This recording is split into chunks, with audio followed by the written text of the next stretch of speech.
What does Buddhism imply about our significance in eternity? Intentionally creating suffering is not something we should consciously be trying to create if it is something that is taken back to eternity itself. If suffering is something we do not consider to be quote-unquote good, then why would it not be something we would orient our lives around eliminating? Orienting our efforts around the elimination of suffering does not mean the end to scientific research, education, creation of parks and recreation, community clubs, hobbies, entertainment.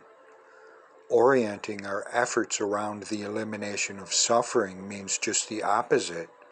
Human activities that have a positive impact would get a major boost.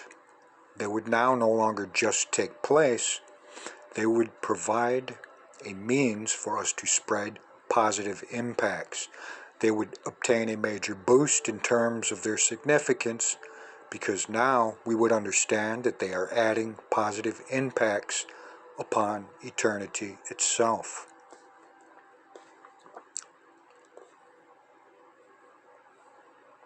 And what of negative activities of groups such as the KKK, youth gangs, drug cartels, criminal rings, slums, littering, intimidating language, spousal abuse, child abuse, sexism, segregation, hierarchy systems, social rejection, terrorism, etc., etc.? If we recognize that the impact of these activities actually were to be taken back to the causative force, God, would remain in eternity, a place where we exist forever. How could we ever again just ignore these activities? We would have no choice but to be incensed with the suffering they generate, for it would affect our own personal eternity, being that of part of God. Major religions believe that eternity is where we will find ourselves after passing through this life, also known as the afterlife, in all of its varieties of expression. They also believe that the essence of the individual is the soul. If the soul is the major essence, and if the soul's awareness exists in some form, and if you retain some form of individuality, then the experience of the eternal soul, your awareness, becomes imprinted with your journeys. One form of journey you pass through is life as such. Are not the Buddhists the rational ones in their belief that the elimination of suffering should be the crux of our attention? Many would say that Buddhists are atheists, but I disagree with that notion. Many Buddhists believe in the concept of God, just not anthropomorphic God or a person per se. In that sense, Buddhism would be anti-theist, not necessarily anti-God. Continuing, what does Buddhism imply about our relationship to the causative force? If Buddhists are right in their belief that suffering is something that needs our full attention, this implies a significance that may well be so immense it affects the causative force itself. Misery, pain, or suffering is not merely one among many other equally prominent features of experience. It is its chief and overriding feature.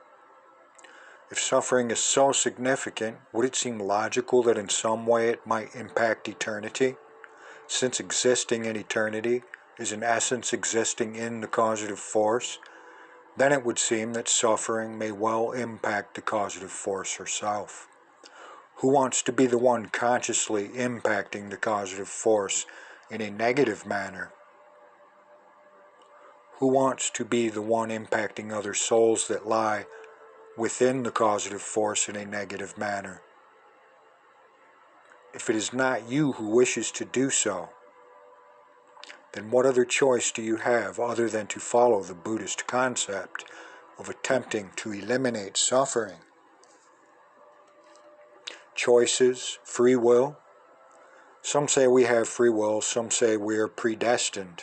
Each has their own impact to imprint upon our concept of the direction we take in life. With predestination, we have no choice. Things have already been predestined. Perhaps some form of this is true.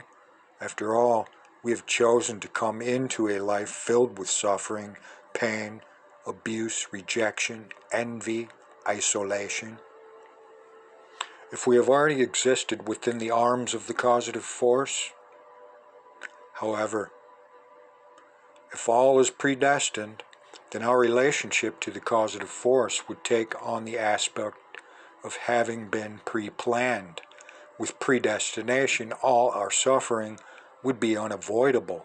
With predestination, you're having to face the causative force, once having finished your journey through life, also known to some as the Judgment Day, would have no impact upon your soul, for where is the logic in a causative force holding you accountable for what she predestined would happen to you? On the other hand, if you are wrong, what if predestination is not the case or fully the case? Then what are you to say when you return? Conclusion. How do the concepts of Buddhism reinforce the concept of symbiotic panentheism? It doesn't. What is really taking place is that symbiotic panentheism is reinforcing Buddhism. Buddhism holds to the concept that suffering is one of the major causes that interferes with the intended journeys of the essence of the individual. Elimination of suffering completely will most probably never take place. That is why it needs to be the main orientation of each and every one of us. It is not a temporary task. It is an ever ongoing task. Elimination of suffering is not to be drudgery or a guilt trip. If this occurs, you are not working at the task in the manner that is appropriate for your journey. In fact, under the conditions, you are creating suffering, for you have driven yourself into behaviors that create suffering for yourself. Find the work you enjoy doing.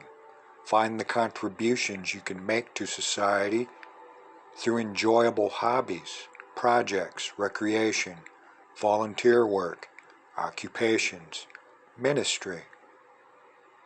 Some actions may reduce suffering directly. Some actions may reduce suffering in the future. There is much to do, and Buddhism has much to offer.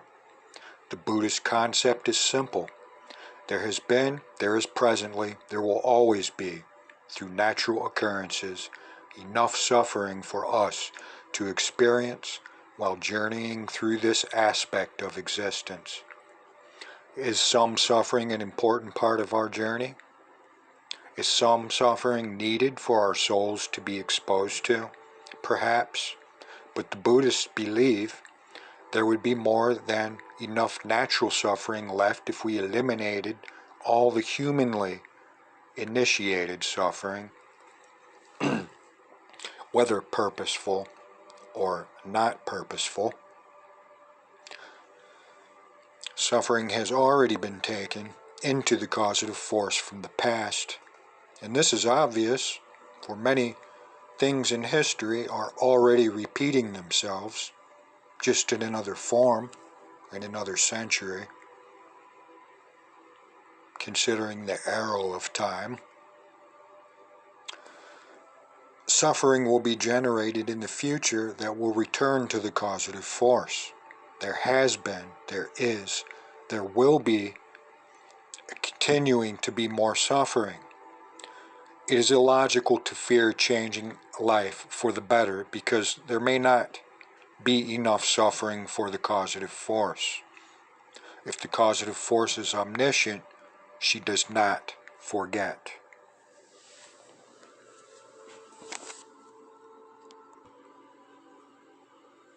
So the emphasis of this material, symbiotic panentheism,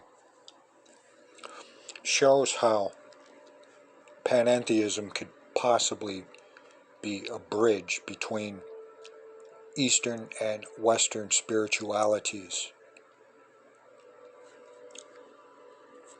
The next section, we will be reading briefly a segment on Christianity and how panentheism and Christianity are complementary towards each other, just as they have been from the previous readings: Hinduism, Judaism, and Buddhism.